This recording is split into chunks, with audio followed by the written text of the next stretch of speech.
Gusa mpira kwa kichwa, Prince ana control Mudathir.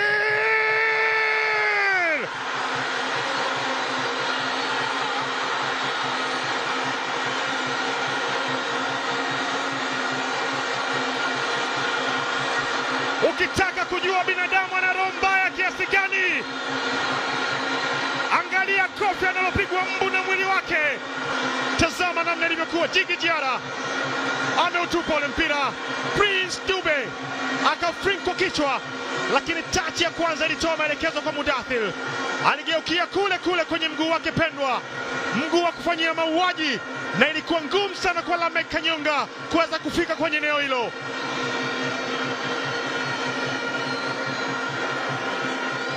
Mashujaa